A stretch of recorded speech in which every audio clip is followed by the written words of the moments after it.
नमस्कार दोस्तों, भारत में आयोजित G20 के बाद अब दुनिया भर के 77 देशों के बड़े समूह G77 का आगाज हो गया है। क्यूबा के हवाना शहर में बैठक आयोजित की गई, जिसमें दुनिया भर के देशों ने शिरकत की। दोस्तों, भारत में 9 और 10 सितंबर को G20 का भव्य आयोजन किया गया था। G20 में नदारद चीन आज दुनिया के विकासशील देशों के संगठन G77 में अपनी उपस्थिति दर्ज करवाता हुआ नजर आया।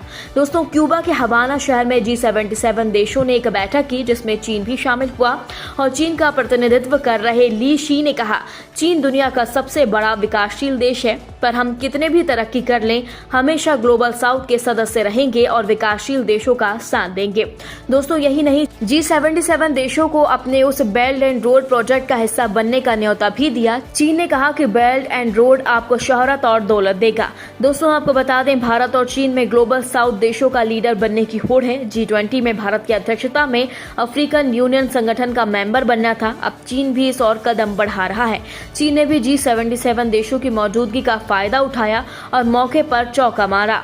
चीन ने दुनिया के सभी विकासशील देशों को एक मंच पर देख चौका छक्का जड़ना शुरू कर दिया, जो सही भी है। दोस्तों, आपको बता दें, G77 देशों ने हवाना से दुनिया में पश्चिमी देशों के दबदबे के खिलाफ आवाज उठाई।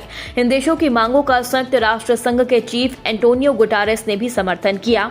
वहीं G20 की अगली अध्यक्षता करने वाले ब्राजील के राष्ट्रपति लूला डा सिल्वा ने भी सहयोग करने की बात कही। G77 की मीटिंग में वह भी शामिल थे। यही नहीं, अपने हितों के मुताबिक दुनिया चला रहे पश्चिमी देशों के अधिकतर प्रतिनिधि इस बैठक में मौजूद रहे। दोस्तों, बैठक के दौरान क्यूबा के राष्ट्रपति मिगुएल डियाज कैनेल ने कहा कि पश्चिमी देश अपने हिसाब और हितों को ध्यान में रखकर दुनिया चला रहे हैं। खेल के ये नियम बदलना जरूरी है। हम ग्लोबल साउथ के देशों के साथ हैं। वहीं दुनिया में क्लाइमेट चेंज और कर्ज की समस्या पर बोलते हुए यूएन चीफ एंटोनियो गुटारेस ने कहा, दुनिया ने विकासशील देशों को निराश किया है। उन्होंने कहा कि ग्लोबल स्तर पर क्लाइमेट चेंज जैसी समस्याओं से निपटने के लिए अंतर्राष्ट्रीय स्तर पर समानता लाना जरूरी है। इसके बाद कोलंबिया के प्रेसिडेंट ने कहा, हम एक दूसरे को मार रहे हैं, इस पर अंकुश लगाने के लिए कुछ करना जरूर होगा। दोस्तों, G20 की तरह G77 देशों की बैठक में भी यूक्रेन जंग का मुद्दा उठा। कोलंबिया के राष्ट्रपति गुस्ताव पेट्रो ने कहा, हम एक दूसरे को मार रहे हैं। उन्होंने सभी देशों से जंग का मुद्दा उठाने की मांग की। साथ ही कहा कि वे इसलिए इस मुद्दे को नहीं उठा रहे कि जंग की वजह से उन्हें रूस और यूक्रेन में से एक देश को चुनना पड़ रहा है, बल्कि इसलिए कि जंग का जल्द समाधान ढूंढा जा सके। आज जंग की नहीं, मसले हल करने की जरूरत है। उन्होंने यह भी कहा कि रूस, यूक्रेन और इजराइल फिलिस्तीन के बीच हो रही जंग में कोई फर्क नहीं। दोस्तों, भारत की G77 संगठन का मेंबर है, पर भारत हर मंच से खुद को विकासशील और ग्लोबल साउथ देशों का लीडर होने का दावा करता रहा है। दोस्तों, यही नहीं, 1964 में जब इस संगठन को बनाया गया तो भारत ने ही पहली बार इसकी अध्यक्षता की थी। अब 134 देश इस संगठन के सदस्य हैं। इनमें पाकिस्तान और अफगानिस्तान भी शामिल है।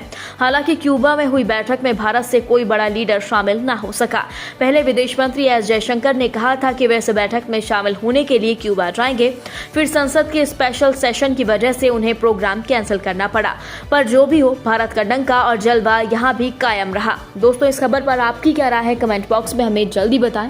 यदि आपने अभी तक हमारे चैनल को सब्सक्राइब नहीं किया तो प्लीज बेल आइकन दबाकर अभी हमारे चैनल को सब्सक्राइब करें।